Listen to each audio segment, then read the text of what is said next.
palavra de Deus. Pode ficar sentado mesmo.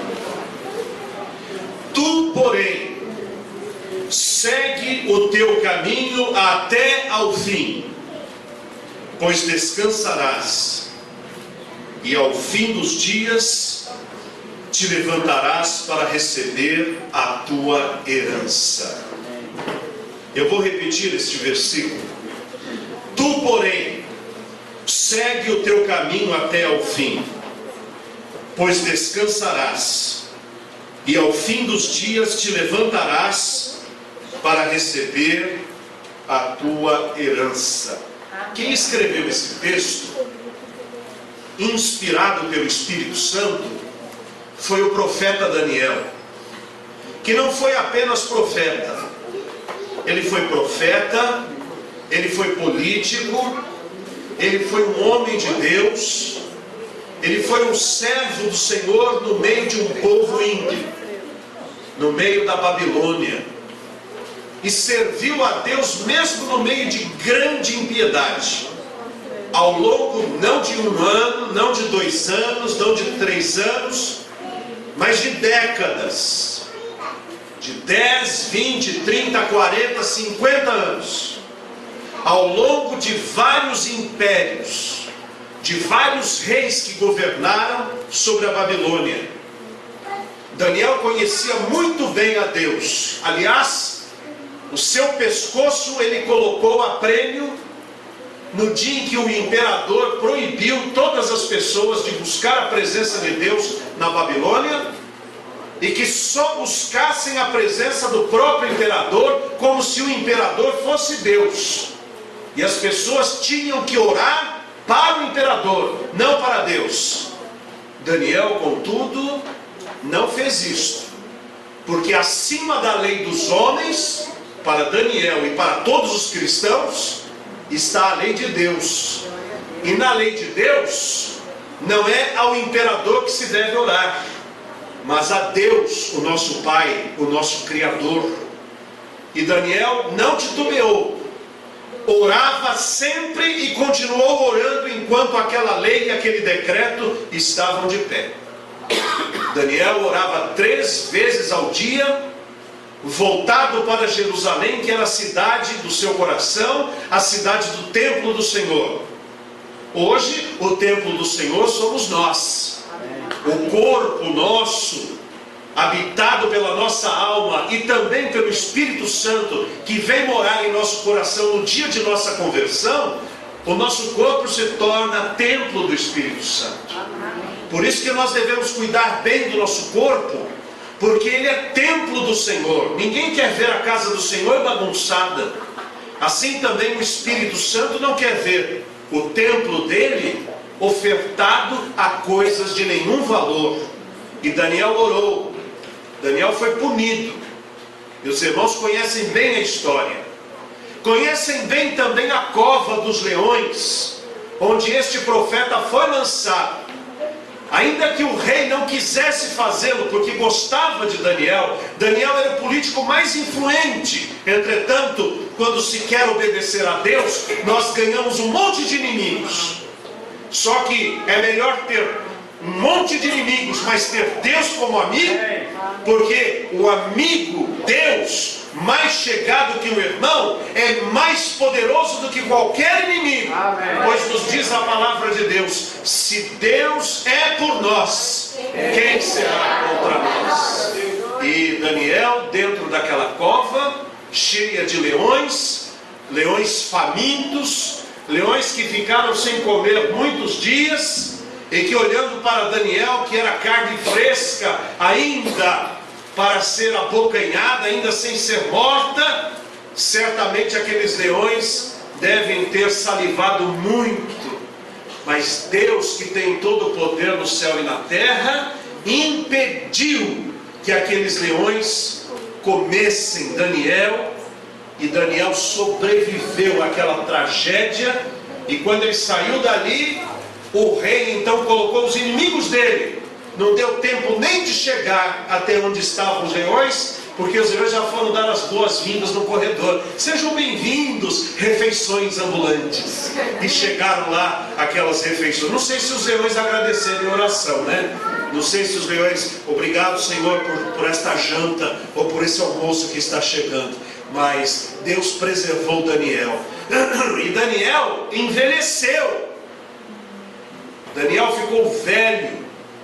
Um rei, filho dos imperadores, Belsazar, que não conhecia a Daniel, a sua influência. Porque, meus irmãos, o que é uma constante no universo é a ingratidão.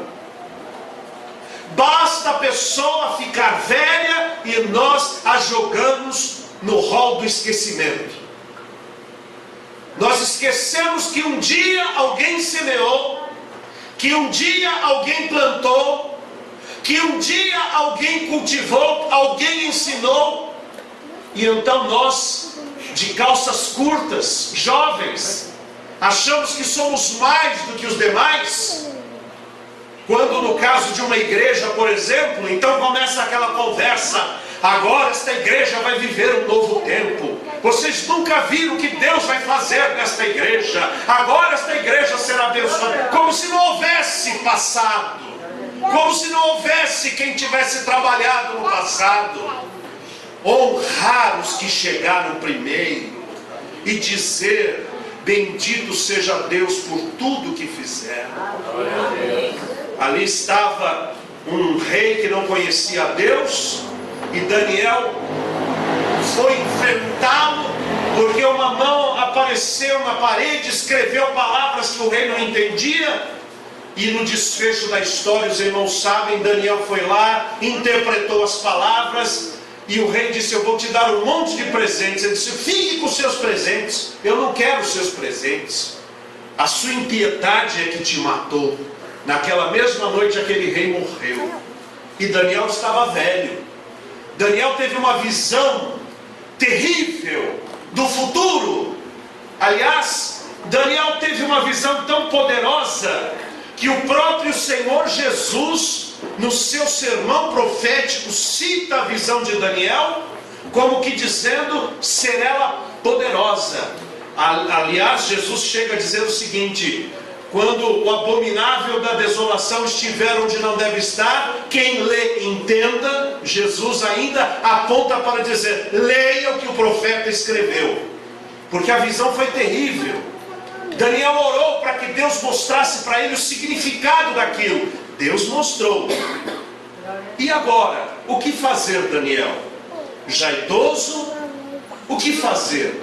Diz o texto, verso 13: tu, porém, segue o teu caminho até ao fim. Daniel não sabia quando a sua vida ia terminar. Então, enquanto a vida não terminar, a carreira não acabou. Enquanto não houver o último fôlego em nosso nariz, a nossa luta e caminhada continuam. Glória a Deus. Alguém diz: estou velho demais.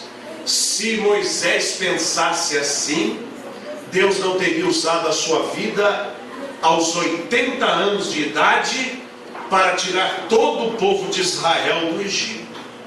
Se Noé pensasse assim, aos 400 ou 500 anos, Deus não teria usado a sua vida para construir a arca e para levar os animais todos para aquele barco e para salvar a humanidade e todo o bioma humano e toda a fauna mundial. Deus usou um velho, porque os velhos não são imprestáveis, os velhos são experientes, porque já lutaram, já passaram por tudo na vida e podem falar com experiência, a experiência que a juventude ainda não tem. A juventude tem a força, a pujança, o ânimo, o entusiasmo, mas aqueles que já palmilharam muito pelo chão da vida têm a experiência. Havia um grande coqueiro, 120 anos de idade, e cresceu ali do lado dele uma trepadeira imensa, e aquela trepadeira cheia de folhas e galhos, e aquela trepadeira virou, e foi até ali na ponta e ficou mais alta que o coqueiro. E a trepadeira olhou para o coqueiro e disse: viu, seu coqueiro, eu com 4 meses de idade estou muito maior e poderosa e alta e grande do que você. E o coqueiro olhou bem para ela e disse assim: nestes 120 anos eu já vi centenas e centenas de trepadeiras orgulhosas como você. Não duram 6 meses. A experiência mostra que a única coisa que realmente dá estabilidade na vida é aprendermos com as experiências daqueles que já caminharam bastante. Daqueles, por exemplo, Salomão, quando aconselhava no livro de Provérbios os jovens mancebos, dizendo assim: filho meu, cuidado com a mulher adúltera, aquela moça muito serelepe, que passa e pisca e olha, etc. E você, muito jovem, afoito, acha que encontrou amor na sua vida. Cuidado, meu filho, não é assim que funciona. Porque Salomão contava já com a sua vasta experiência. Pena que ele não usou toda a sua experiência até o fim da vida, mas o que aprendeu, ensinou, porque o Espírito Santo usou a sua vida. E no ministério, o pastor está com 68 anos de idade, 44 deles dedicados ao pastorado. Eu estou chegando de viagem hoje, nem tive tempo de descansar, e não estou triste por isso, porque Leozina me deu um presentão me convidando para vir aqui. Agora, eu estou chegando da casa de um obreiro que está com 85 anos de idade, pastor Timofei Diakov. Pastor Timofei ficou a vida toda pensando: onde foi que eu nasci? Fazenda Palmitos, Orlândia. Será que um dia eu ainda volto para lá?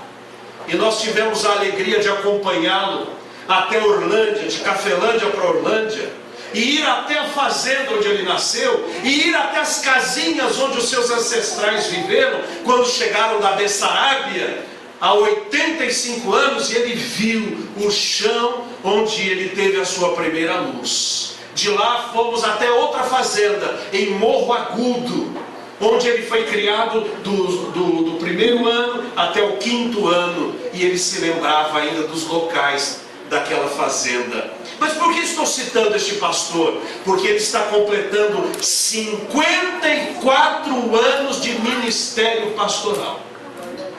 Sabe o que é isso, meus irmãos? É mais do que eu tenho de idade. Eu tenho 46 anos de idade. Ele tem 54 só como pastor. Ele já viveu muita coisa. Ele já participou de cultos alegres como os que os irmãos estão participando hoje. Ele também já participou de momentos tristes, que toda igreja tem os seus momentos tristes. Ele já participou de grandes cultos lotados até a boca, e já participou de cultos onde foram 2 ou 3 pessoas apenas. Ele já recebeu presentes no dia do seu aniversário, mas também já recebeu esquecimento em muitas oportunidades. Ele já foi às maternidades receber os bebês que nasciam, mas quantas centenas de vezes também já foi aos velórios dar o último adeus a tantas pessoas que morreram.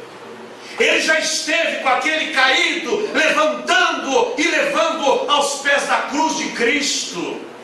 Ele já teve um abraço apertado de um amigo verdadeiro, e já teve também as facadas nas costas daqueles que, em lugar do abraço, dão a traição. Experiência.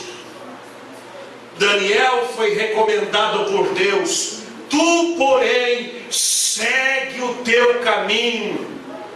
Pastor Benjamin, bendito seja Deus pela sua vida. E eu peço a Deus que o Senhor siga o seu caminho e cumpra todo o seu ministério, toda a ordem que Deus colocou em sua vida, em seu coração, para conduzir o povo de Deus aos pastos verdejantes, às águas tranquilas, à firmeza doutrinária da palavra de Deus. Num tempo de tantas mudanças, num tempo de tanta mentira, num tempo de tantas vãs filosofias, num tempo de um falso espiritualismo nas igrejas, onde trocam o culto por shows, cabe ao irmão, como ministro do Evangelho, continuar pregando a autêntica e verdadeira palavra da verdade. Cumpra o teu ministério. 44 anos de ministério e 68 anos de idade. Diz Deus para Daniel: tu, porém, segue o teu caminho, pois descansarás. Há um dia que vamos descansar. Benditos os que desde agora dormem no Senhor, porque descansam das suas obras. Mas aquele dia, nem eu sei, nem o Senhor, nem a igreja, nem nenhum de nós. Deus não nos revela o dia da nossa morte. Já pensou como seria terrível? Você vai morrer amanhã às 3 horas da manhã. Já pensou que situação? Né? Alguns, tudo bem, amém, Jesus. E eu, ai meu Deus do céu, amanhã, 3 da manhã, e agora? Como que eu pago o meu IPTU, o meu IPVA, né? Correndo para cá e para lá, desesperado? Não. Jesus disse o contrário: basta a cada dia o seu mal. A palavra de Deus diz: não estejais ansiosos por coisa alguma, antes em tudo sejam as vossas petições conhecidas diante de Deus. É assim que o crente deve viver. Viver o dia de hoje como se Cristo voltasse amanhã. Amém. E estando pronto na hora de dormir, para dizer assim: Senhor, se eu morrer, tenho certeza em Cristo Jesus que eu irei para os teus braços. Amém. Se o Senhor voltar enquanto eu estiver dormindo, tenho certeza que o Senhor vai me arrebatar. Amém. E se eu não morrer e não for arrebatado, tenho certeza que o dia de amanhã será melhor do que o dia de hoje, e eu o viverei totalmente para ti. Amém. É assim que se vive na graça do Senhor. No final vamos descansar, mas enquanto o final não chegar, é hora de cansar, é hora de trabalhar, é hora de servir. E alguém diz assim: mas os problemas de saúde me impedem de servir a Deus como eu gostaria. Bem, meus irmãos, mas nem sempre servimos a Deus como gostaríamos, mas como Deus quer que nós servamos. Aquela missionária dizia assim: nós precisamos dar graças em tudo, vamos dar graças ao Senhor, em tudo dar graças. Um dia ela ficou paraplégica, e um irmão com espírito de porco foi visitá-la e disse assim: irmã, agora aí na cama, a irmã é capaz de dar graças? E ela disse assim: Senhor Jesus, eu te dou graças, porque se antes não tinha tempo suficiente para orar o tanto que eu precisava, agora eu tenho todo o tempo do mundo para orar por todos os que precisam. Amém. Cada fase da nossa vida tem a sua beleza. Cada momento da nossa vida tem o seu fulgor, tem a sua graça. Cabe a cada um de nós encontrar qual é a vontade de Deus para a nossa vida hoje. Porque, meus irmãos, não há lugar mais apropriado para nenhum de nós. O lugar mais apropriado que existe para estarmos é o centro da vontade de Deus. Eu me lembro que eu gostava de uma determinada moça, E eu orava a Deus para saber se era da vontade dele que nós tivéssemos um relacionamento. E um dia uma missionária pregando disse assim: não há melhor lugar no mundo do que o centro da vontade de Deus. Não é nem perto do centro, não é nem na periferia do centro, mas é bem no centro da vontade de Deus. E aquela palavra respondeu a minha indagação. Eu disse: Deus, aquela moça é maravilhosa, mas ela não é a tua vontade para a minha vida. Então eu te agradeço por isso. E olha, Deus foi tão bom comigo. Vocês nem imaginam. Porque no ano passado, no dia 2 de julho, dia de Leusina, dia de Santa Leusina, nesse dia eu me casei com a Elainezinha, que está aí sentada, que é a minha esposa amada e querida. Então, quando a gente é capaz de esperar o tempo de Deus, a bênção do Senhor chega. Por isso, moças que ainda não se casaram, nem os 50, eu lhes digo: se eu me casei, você também poderá, no dia em que Deus assim determinar. E os moços do mesmo jeito. Para tudo Deus tem um tempo determinado na nossa vida. Há um plano. Deus não desacreditou e Deus não abriu mão de nós. Se nós colocamos a nossa vida no altar de Deus, Ele tem um propósito para nós. Por isso que nós podemos dar graças. Graças, como se cantou aqui, pela bênção recebida, mas graça também pela esperança que falhou. Porque nem sempre as nossas orações são atendidas do jeito que queremos. Algumas vezes Deus responde exatamente o contrário do que queremos. Por isso esta conversa que nós ouvimos, de que nós devemos determinar que Deus faça isto, que Deus faça aquilo, são conversas de quem não conhece a Deus.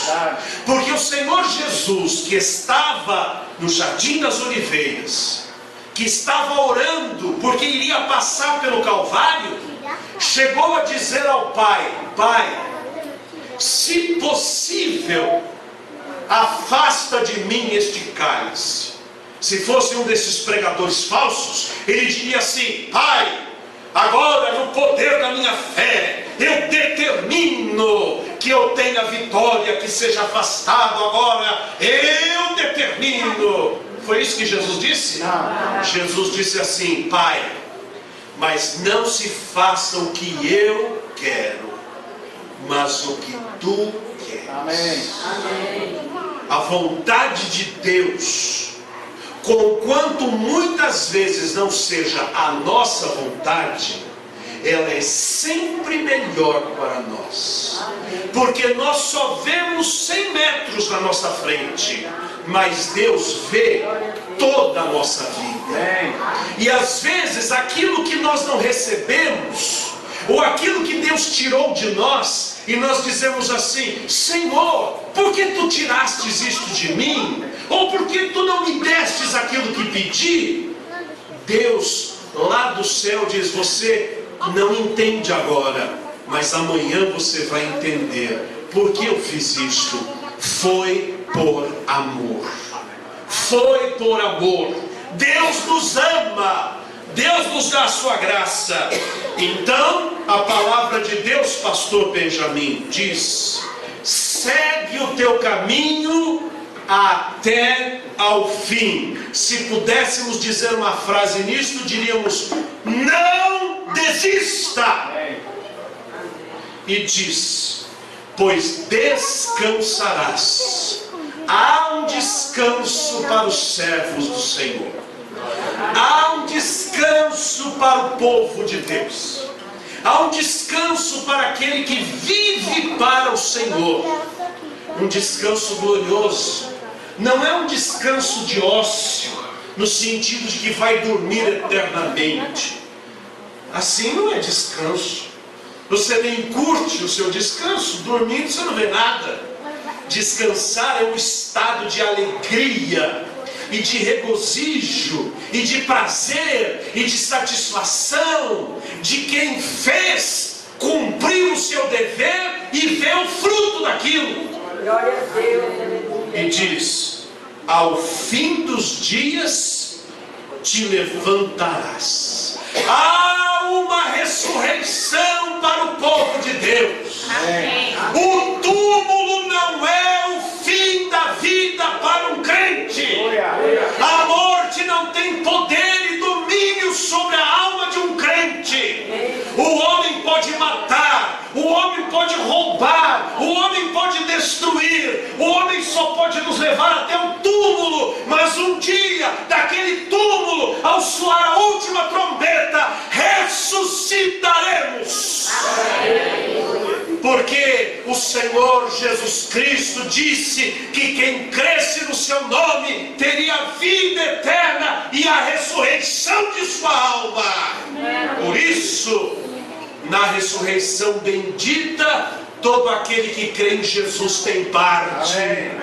E aquele dia está por chegar, meus irmãos. Está perto. Os sinais estão apontando que a volta do Filho de Deus está próxima. E diz a Bíblia, conforme foi cantado tão majestosamente hoje, que 2 estarão no campo, um será levado, o outro será deixado. 2 estarão no moinho, um será levado, o outro será deixado. Um dia as TVs, os rádios, a internet não se cansará de dizer: aonde está aquele povo de Deus? Onde foi parar?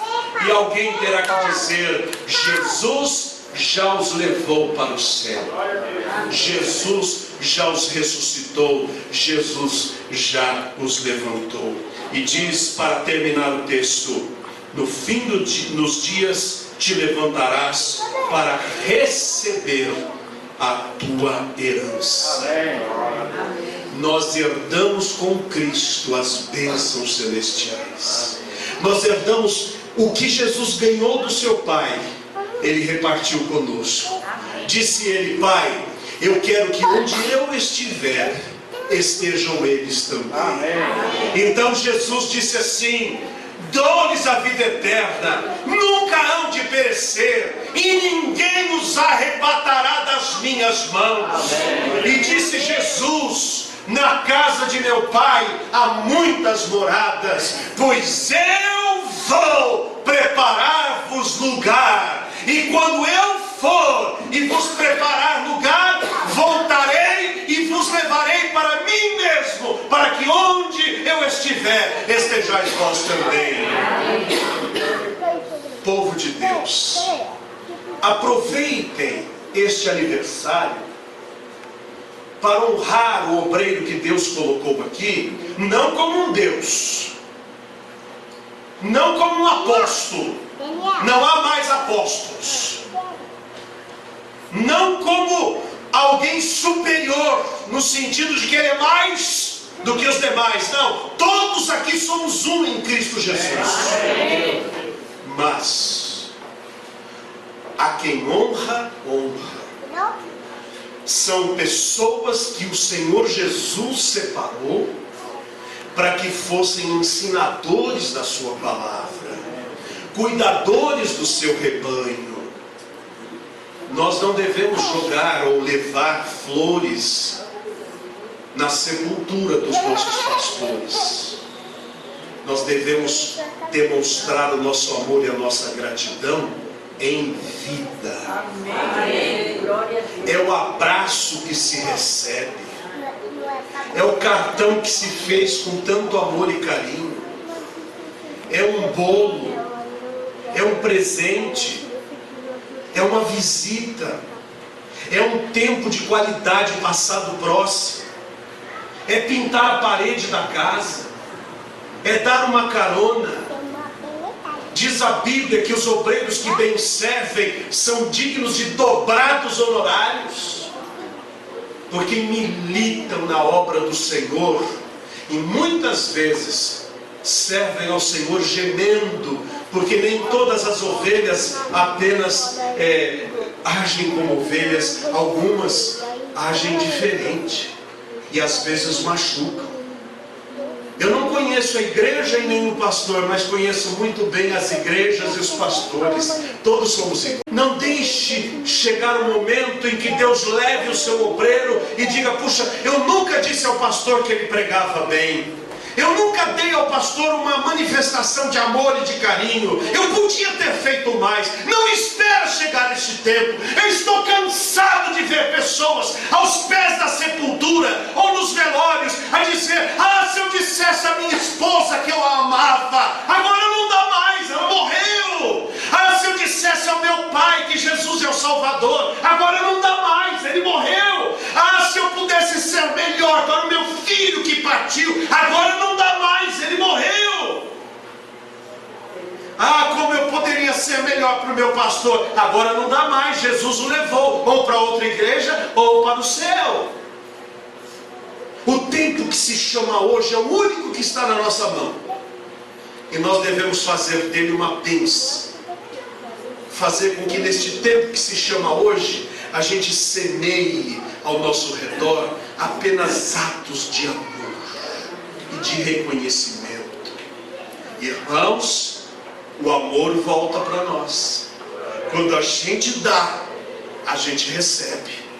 Diz assim: dai e ser-vos-á dado, boa medida, recalcada, sacudida e transbordante vos deitarão no vosso regaço. E quando nós fazemos isto, diz o Senhor Jesus, até um copo de água fria dado a um destes meus discípulos nunca perderá o seu galardão. Por isso, amem o seu pastor. Já percebi que amam muito. Eu estava sentado do lado da minha esposa vendo as homenagens e chorando junto, porque é lindo ver a expressão do amor. Mas amem cada vez mais, porque o amor não ocupa espaço, e o amor enche o coração de ternura e de graça do Senhor. Pastor, que Deus abençoe ricamente a sua preciosa vida. É o desejo do meu coração, em nome de Jesus. Eu posso orar? Então fiquemos de pé, irmãos amados, e oremos a Deus.